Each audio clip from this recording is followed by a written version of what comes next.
Picture this, a quiet morning in the Smoky Mountains, Tennessee, the kind of place where the air smells like pine and the only sound is the wind rustling through the trees.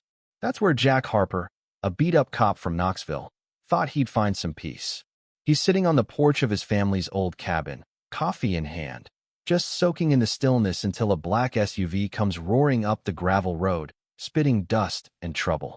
This is the story of how one Sunday morning turned Jack's world upside down, pushed him to the edge, and showed him what he's made of.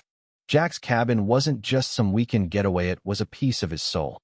Built by his great-grandpa with nothing but grit and a few tools, those weathered logs held a century of Harper family stories. Tucked deep in the mountains, miles from the nearest neighbor, it was Jack's sanctuary, a place to escape the chaos of his job. He'd been a cop for 15 years, the kind of guy who never bent, never broke, always did the right thing. But his last case, a months-long sting to take down a drug ring, had left him hollow. He'd won, sure, but it cost him sleepless nights, a few new scars, and a bone-deep exhaustion that followed him like a shadow. So here he was, 38 years old, sitting on that creaky porch, trying to remember what it felt like to just breathe. The cabin was perfect for it, surrounded by towering pines, with a clearing full of wildflowers and a view that could make you believe in something bigger. It was like the world slowed down just for him. That morning, the sun was climbing, painting the hills gold, and Jack was planning a day of small fixes, a loose shutter, a cracked window pane, simple stuff to ground him. He took a sip of coffee, let out a long sigh, and thought, this is it. This is what I needed. But then, that SUV screeched into the clearing, and everything changed. Out steps a woman, let's call her Linda Grayson, dressed like she's headed to a country club, not a mountain cabin. White pants, designer sunglasses, the works. She's got this air about her, like she owns the place, and her voice cuts through the quiet like a knife. Excuse me, she snaps, waving her phone. Is this 472 Ridgeview Lane? Before Jack can answer, the passenger door swings open, and there's Tom, her husband, a big guy with a chip on his shoulder and a polo shirt stretched tight over his gut. Two teenagers pile out after them, a boy kicking rocks, a girl glued to her phone, both looking like they'd sell their souls to be anywhere else. Jack stands, sets his mug down, and keeps his voice steady. This is private property. Can I help you? Linda scoffs, tossing her hair. Private? I don't think so. We rented this cabin for the week. I've got the confirmation right here. She shoves her phone in his face, but Jack's not buying it. Ma'am, this place isn't for rent. It's been in my family for generations. You've got the wrong address. Tom steps closer, his chest puffed out. Listen, buddy, we paid good money for this. Don't make this a problem. Jack's confused, but calm. Years of dealing with drunks and dealers will do that to you. He tries again. I'm sorry, but there's been a mistake. This cabin's not on any rental site. You need to call whoever you booked with. Linda's face goes red, and her voice turns venomous. Do you know who I am? We drove 6 hours for this, and I'm not leaving. Hand over the keys, or you'll regret it. Tom chimes in, looming over Jack.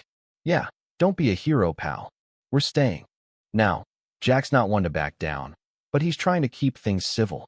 I'm a police officer, he says, firm but not loud. This is my property. If you can't show me proof, you need to leave. That's when Linda loses it. She steps right up to him, heels crunching gravel, and hisses, You're nothing. I've got friends who could ruin you. And then here's where it gets wild. She pulls a pocket knife from her jacket, flicks it open, and points it at Jack. Give me the keys, or I'll make you sorry you ever met me. Jack's heart kicks up, but his training takes over. He doesn't blink. Drop the knife. Now. Linda laughs, this ugly, bitter sound, and takes a step closer. Tom's circling, trying to flank him, and the kids are just standing there, frozen. Jack's hand moves to his holster, smooth, practiced, and he draws his sidearm. I said drop it. I won't ask again. For a second, everything's still, like the whole forest is holding its breath. Linda's eyes flicker, but she's too stubborn or too stupid to back down. She lunges. Jack's faster. He sidesteps, grabs her wrist, and twists, sending the knife clattering to the ground. In one motion, he's got her pinned, arm behind her back, screaming like a banshee. Tom charges, all fists and fury, but Jack's ready ducks low, trips him, and Tom eats dirt. Stay down. Jack barks, gun trained on him. The boy finally speaks, voice shaking. Call the cops. Jack nods, keeping his eyes on Linda and Tom. Good idea, kid. Do it. 15 minutes later, sirens wail through the trees, and 2 patrol cars roll up. Jack's still got everything under control, but Linda's shrieking. This is assault. He's a lunatic. Tom's no better, spitting threats. You're done, cop. My lawyer's gonna bury you. The officer's guys Jack knows from the force scuff them both, but not before Linda tries to spin her story. He pulled a gun on my kids, she wails. The teenagers, though, aren't backing her up. The girl, Ellie, mumbles, that's not what happened. Her brother, Nate, just nods, looking like he's about to cry. You'd think that'd be the end of it, but oh, not his was just the start. Linda and Tom, turns out, weren't just entitled, they were connected. They lawyered up with a big shot firm, the kind that loves a media circus. Within days, Jack's name was all over the news. Rogue cop attacks vacationing family. Linda gave tearful interviews, claiming Jack brutalized her, pointed a gun at her kids, the works. Tom backed her up, saying Jack called her names, threatened their lives. They even had photos Linda's bruised wrist, a cut on her hands wearing it was Jack's fault. The headlines were relentless, and Jack's department, scared of the PR hit, put him on leave. Just like that, the guy who'd spent his life serving was out in the cold, watching his reputation get torn to shreds. Jack's world shrank. Neighbors stopped waving. His phone buzzed with reporters, trolls, and even old friends who didn't know what to say. The cabin, his haven, felt like a cage. But Jack wasn't built to quit. He started digging, going over every detail of that day, looking for anything to prove he was telling the truth. He knew Linda and Tom were lying, but the court of public opinion didn't care about facts, it cared about drama. And they were winning. Then, out of nowhere, a lifeline. Late one night, Jack's phone rings in, unknown number. It's Ellie, the daughter, her voice barely above a whisper. I can't keep lying, she says. They made us say those things. She tells him everything. How Linda and Tom cooked up the whole story, how they pressured her and Nate to play along. And then, she sends him recordings. Secret audio of Linda laughing about the knife, saying, he'll crack, trust me. Tom's voice, smug and cold. We'll sue him into the ground. It was gold, pure gold. Jack's lawyer pounced. The recordings were authenticated, submitted to the court, and just like that, Linda and Tom's house of cards collapsed. The media flipped suddenly. Jack was the hero, and they were the villains. In court, Linda's smug grin vanished as the judge sentenced her to 7 years for assault, perjury, and threats.